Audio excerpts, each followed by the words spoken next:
은퇴 후에 덜 외롭고 또 차별을 덜 받으려면 어떻게 해야 할까요?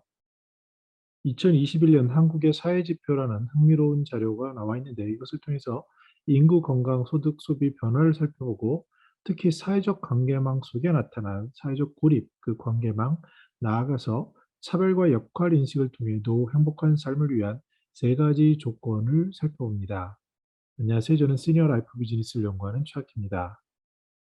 지난 3월 24일 날 2021년 한국의 사회지표라는 흥미로운 자료가 보고되었습니다. 그중에서 눈에 띄는 부분은 인구인데 누구나 다 알다시피 지금 인구 성장률이 마이너스 0.18%가 됐고요. 출산율이 0.81로 점점 낮아지고 있습니다. 65세 인구 증가율은 놀라울 정도인데요. 2021년 기준으로 857만 명입니다. 저도 머릿속에 익숙한 게 뭐 700만 시대, 750만 시대 이랬던 것이 불과 2년, 3년 전입니다. 근데 그 사이에 2019년에 700, 약 70만에서 2021년에 800, 약 60만까지 급속도로 늘어나고 있습니다. 이 속도는 더욱더 가속도를 더해서 초고령화 사회인 20%인 시기도 얼마 남지 않았고 그것을 더 지나서 2040년 정도 되면은 인구의 34% 정도가 65세 이상인 정말 노인들이 다수인 세상이 됩니다. 지금 이미 65세 이상은 인구 비중의 17%가 되고 있습니다. 어디에 사는가를 봤더니 수도권 인구가 전체의 50%를 삽니다. 이런 부분은 한번 위에서 하늘에서 위성 지도 같은 것을 보시면 우리나라 특성을 알 수 있을 텐데요. 산악지대가 뭐 70%라고 하지 않습니까?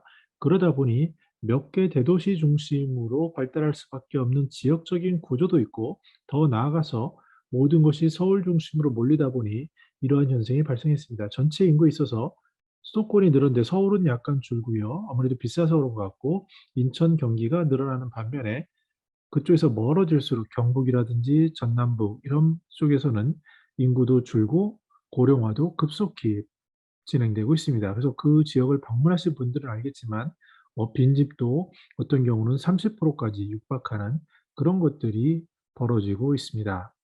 평균 가구 원수를 보면 2.34명입니다. 우리가 시니어들이 생각할 때 대부분 4인 가구 아들, 딸 잘라 기른 이런 베이비부모 얘기를 생각해 봤을 때도요. 한 4인 가구가 제일 많지 않아? 다수야? 이렇게 생각하겠지만 4인 가구 비중은 15%에 그칩니다. 3인 가구도 20%고요. 오히려 2인 가구가 28%, 1인 가구가 32%로 1인 가구가 전체적으로 봤을 때 가장 많은 그 숫자가 되고 무려 10명 중 3명 정도가 1인 가구인 그런 세상을 우리는 살아가고 있습니다. 기대 수명은요, 점점 우리나라가 늘어서 83.5세고 여성분들이 남성분보다 조금 더 오래 사시죠. 한 6년 정도요. 그런데 건강 수명이라는 게 있죠. 그래서 건강 수명을 어떻게 측정하냐면 유병률, 즉 병이 질병에 걸렸느냐로 봅니다.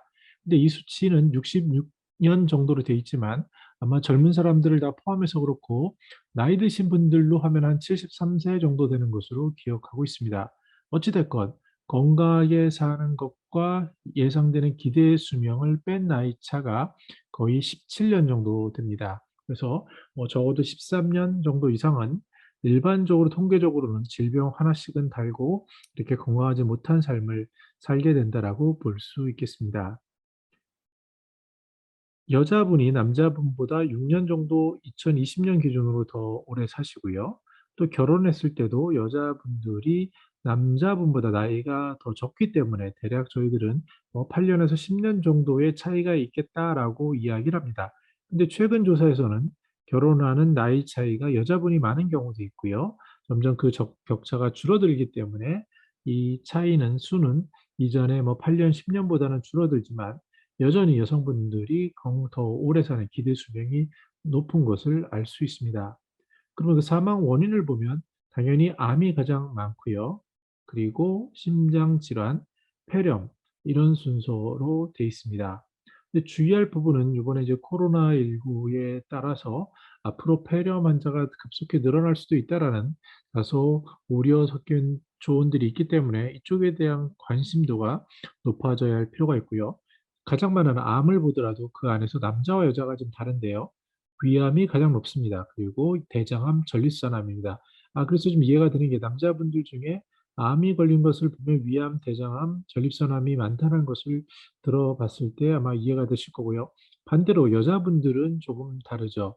여자분들의 경우에는 유방암이 가장 많고 그다음에 갑상선암, 이렇게 대장암 이런 순서로 돼 있어서 다소 차이가 있는 것 같습니다.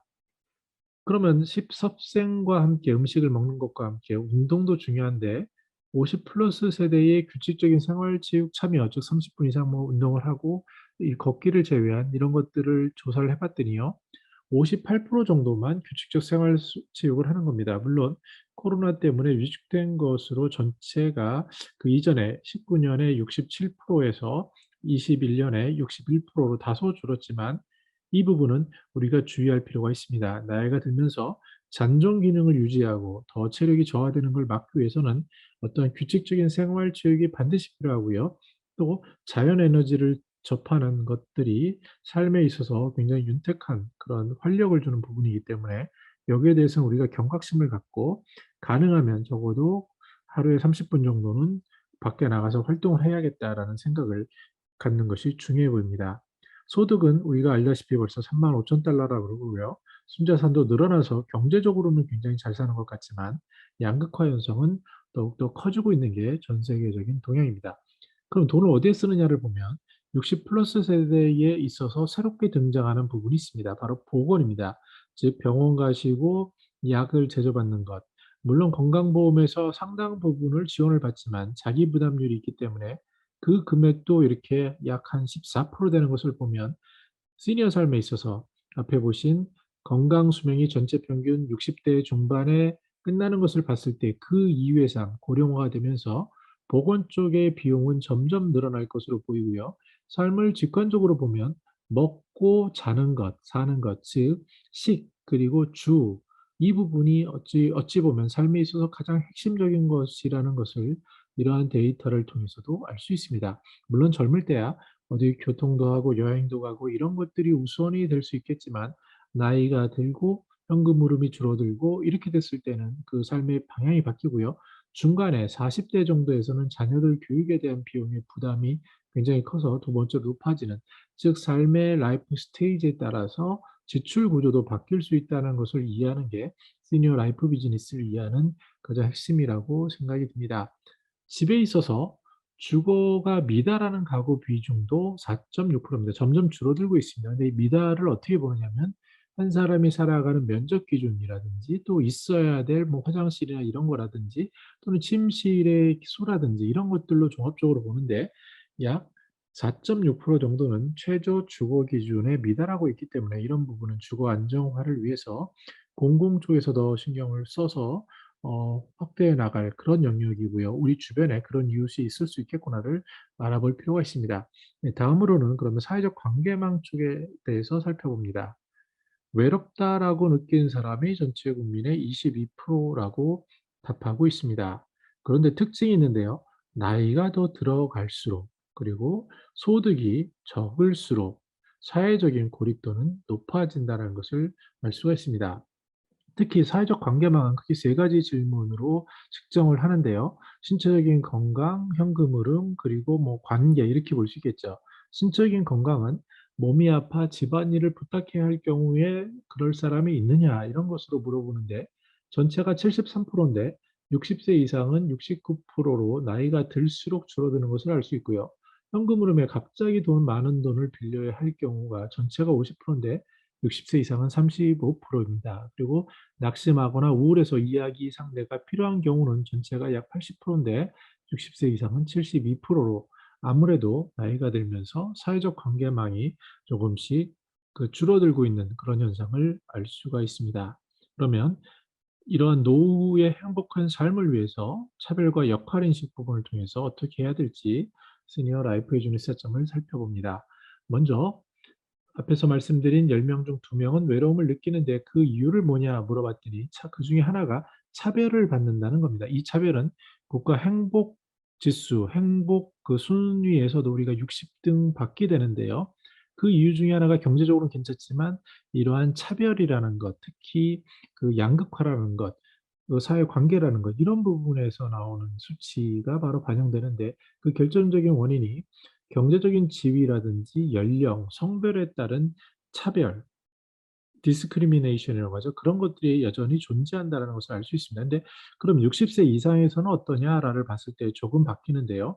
60세 이상에서는 연령에 대한 차별이 가장 높습니다. 그 60이라는 숫자가 주는 게 일자리를 구할 때 아주 뼈저리게 느끼시는데, 그 60세 이상에서는 이것이 주는 차별 경험률이 무려 그 11.4%가 됩니다. 어디 이력서 써 보신 분은 알겠지만 왕년에 아무리 화려한 경력이 있더라도 나이 60이 주는 그 절벽을 한 번쯤은 그거 다 겪으셨을 텐데요. 제가 상담한 많은 시니어들 중에서 뭐 이력서를 1,000장 정도를 보내셨다고 합니다. 그 이전에는 뭐 대기업의 임원 이 정도의 화려한 스펙이었는데, 그것이 우리가 맞닥뜨린 현실이고요. 이러한 현실은 고령화 사회와 함께 조금씩 변해갈 것으로 조심스럽게 전망을 합니다. 두 번째로는 경제적인 지위에 대한 차별, 즉 돈이 있느냐, 뭐 집이 있느냐 해서 이렇게 되겠죠. 거기에서 느끼는 그 박탈감도 상당히 클 것으로 느껴지는데, 약 8.6%, 이것은 타 세대에 비해서는 낮은 부분입니다. 그렇지만 여전히 8.6% 정도가 느끼는 게 있고요.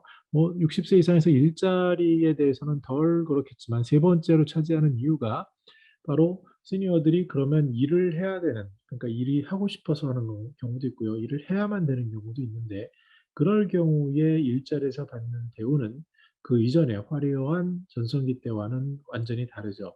뭐 소위 비정규직이라고 할 수 있는, 아니면 나쁘게 얘기하면 허드렛 일이라고 할 수도 있는 그런 일들에 취업하면서 어떠한 박탈감 또는 차별을 경험한다라고 얘기할 수 있고, 더 나아가서 정치 입장이나 학력, 특히 학력은 이제 갈수록 덜 중요한 것으로 바뀌는 것이 시니어 삶이라고 할 수 있겠습니다. 눈에 띄는 하나의 데이터는요, 맞벌이 가구 비중이 무려 전체 가구 중에서 뭐 한 예를 들어서 네 가구가 전체라고 한다면 50세 이상에서는 절반이 두 가구가, 65세 이상에서는 한 가구가 맞벌이라는 겁니다. 다시 말씀드려서 65세 이상이 됐는데도 두 분이 일을 하는 확률이 네 가구 중 한 가구인데, 여기서는 해석에 좀 유의할 사항이 있을 것 같습니다. 경제적인 어려움 때문에 현금 흐름을 창출하시는 분들도 다수가 있지만, 또한 일의 행복, 즐거움을 위해서 노인 일자리에 참여하시는 분들도 있기 때문에 이런 부분에 대해서는 그 해석할 때 주의할 사항이 필요합니다. 중요한 것은 맞벌이 가구가 적어도 두 가구 중에 한 가구 정도는 맞벌이가 대세구나라는 겁니다. 그런데 그거에 비해서 일은 똑같이 하는데 가사 분담률에 있어서는 여전히 격차가 큽니다. 물론 젊은 세대일수록 그 가사 분담이 공평하다라고 얘기를 하겠지만, 나이가 들수록 특히 50대, 60대에서는 17% 내외로 공평하다고 얘기를 합니다. 다시 말씀드려서 83%는 공평하지 않다라고 하는 건데, 특히 코로나 이후에 전업주부인 경우에 느끼는 그 스트레스, 아니면은 앞에서 보신 맞벌이 부부의 특히 여성 쪽에서 느끼는 그 스트레스는 어마어마하고요. 삼식이란 말은 노후에까지 이어지는 그 스트레스, 가사 분담에 대한 스트레스가 폭발하는 그런 단어, 전조라고 할 수 있고, 그것이 최근에 나타난 황혼이혼율, 그리고 이혼율 중에 황혼이혼이 가장 높고요. 더 나아가서 그것이 가족의 상속 분쟁으로 이어지는 악순환의 고리가 되는 것이 바로 왜 똑같은 사람인데 다른 차별 대우를 받아야 하는 거지라는 것이고요. 그것의 근저에는 밖에서 일해서 돈을 벌어오는 것만이 일인가? 집에서 가족을 돌봐보고 관리하고 유지하는 것은 일이 아닌가라는 일에 대한 정의와 시각 차이에서 발달한다라고 할 수 있습니다. 가족 내 성 역할 인식을 묻는 것에 있어서 그 현상이 두드러지게 나타나는데, 가족의 경제적 부양은 주로 남성이 해야 된다에 대해서 타 연령 20세 미만은 7% 정도만 동의하는 것인데요. 70세 이상은 41%가 그렇다라고 얘기를 하고요. 가족의 의사결정은 주로 남성이 해야 된다에 대해서 20세 미만은 3% 정도만 동의하는데, 70세 이상은 여전히 26%, 가사는 주로 여성이 해야 된다에 대해서 20세 미만은 3%지만 70세 이상은 35%, 그리고 가족 돌봄은 주로 여성이 해야 된다에 대해서 20세 미만은 3%지만 70세 이상은 30%로, 50대, 60대, 70대를 보면 그 나이에 따라서 그 체감되는 것이 상당히 다를 수 있습니다. 당연히 70세이신 시니어들의 살아오던 시절, 특히 교육받은 거, 눈으로 보신 거에는 지금과는 비교도 할 수 없을 정도의 가부장적이고 유교적인 그때 나름의 안정적인 시스템 속에서 교육받은 것이라고 생각할 수 있습니다. 최근에 우스갯소리를 들었는데요. 저도 얼핏 기억은 나지만 군대에서 선거를 할 때 공개 투표를 했다라는 사실이 있습니다. 지금 들으면 아마 기겁을 할 얘기죠. 나 누구 공개 투표로 그 선거를 하고 더 나아가서 아예 일반 시장 그 시민들 선거에서도 뭐 어느 당을 지지하는 완장을 차고 선거를 했던 것이 오픈 우리의 현실인데 그때는 이해가 되는 게 왜냐하면 시니어들 입장에서는 왕은 하늘이라고 배웠고 왕을 어떻게 함부로 바꾸느냐라는 생각 이런 것들이 여전히 있었던 분들이고요. 그런 분들이 어떻게 투표로 선정하느냐에 대한 것은 어쩌면 굉장히 정신적으로 큰 충격일 수도 있었겠다라고 생각을 해야 합니다. 근데 우리나라를 보면은요. 그 짧은 시간에 앞에서 보신 3만 5천 불 경제 10국 그리고 군사력도 12 이내인 그러한 급성장, 특히 요새 K컬처, K콘텐츠로 화두되는 이러한 급속한 성장 속에는 시니어들의 땀과 눈물과 이런 것들이 다 고스란히 배어 있죠. 그런데 이 시기를 살아온 층은 너무나도 다른 삶을 살고 있다는 겁니다. 살았다는 거죠. 특히 저 같은 뭐 50대 50대 60대 이런 분들은 매일 최루탄 가스를 맡으면서 살았던 독재 이런 것에 치를 떨었던 민주주의에 대한 염원이 있었던 세대고 그전에는 보릿고개라는 그 경제적인 거에 대한 염원이 있었고 그전에 또 유교를 겪으신 분들의 어떠한 그런 힘이라든지 통일이라든지 이런 것에 대한 어, 체험을 가지신 분들이 있지만 지금을 살아가는 20대, 30대, 소위 MZ세대, 또 핸드폰을 태어날 때부터 보고 자란 세대들의 경험은 그 이전의 경험들이 공유되기에는 굉장히 어려운 것이 있습니다. 그래서 이런 것들이 여러 가지 갈등의 원인으로 나타나고 있고 이런 것들이 특히 그중에서 차별이라는 것으로 인식돼서 행복과도 연관되는 것을 우리는 알 수 있습니다. 정리해 보겠습니다. 우리가 먼저 첫 번째로는 시대가 변화했다는 것을 인식하는 게 덜 외롭고 덜 차별을 받는 그런 사회의 조건이라고 할 수 있습니다. 노인은요, 2040년에 3명 중 한 분입니다. 상상이 되십니까? 노인이 다수인 시니어들이 절대적인 인구 구조의 다수인 그런 세상을 우리는 바로 눈앞에 두고 있습니다. 그리고 그 세상에서는 여자분들이 지금의 추세라면 6년 더 사시게 되는데 그 6년은 1인 가구 독거 가구로 살아가실 미래가 된다라고 할 수 있습니다. 1인 가구 비중이 이미 뭐 3분의 1이 되는 세상에서 이 속도는 더욱더 늘어날 수 있기 때문에 이전에 4인 가구 이상 그리고 젊은 분들이 일을 열심히 하고 이런 세상과는 확연히 다른 시대가 눈앞에 펼쳐진다는 것을 정확히 인식하는 게 중요하고요.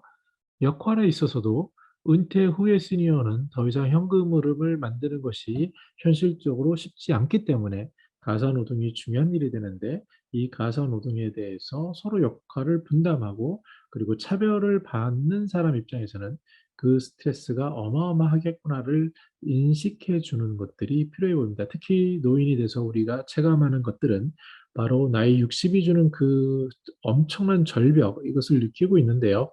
이러한 것들이 다른 세대에서도 다른 방식으로 느껴진다는 것을 공감하는 것이 세대 소통의 핵심이 되고요. 더 중요한 것은 나이가 들면서 사회적 관계망은 줄어들게 되고 고립도는 늘어나게 되는데 이때 이것을 돌파하기 위해서 뭔가를 하셔야 합니다. 그대로 자리에 머물게 되시면 자신의 영역은 점점 집 안으로 줄어들게 되고요. 그 안에서도 가족 구성원들은 떨어지고 이탈해지고 독립해 가기 때문에 그 안에서 자신의 영역은 점점 줄어들어서 어쩌면은 반려동물 정도가 자신의 말을 들어줄 수 있는 유일한 벗일 수 있고 앞으로는 로봇이 그럴 수 있을 것 같은데요. 여기서 헤쳐나가는 노력이 필요합니다. 바로 지역사회에서 주어지는 다양한 프로그램들, 특히 생활체육이라든지 문화예술이라든지 봉사라든지 종교라든지 어떠한 뭐 학문이라든지 이러한 것들 자신들이 이전에 꿈꿨던 정말 시간이 되고 여유가 되면 하고 싶었던 그것에 대해 일이라고 정의를 하고 그 새로 주어진 일에 대해서 함께 하려고 하는 것들이 필요해 보입니다.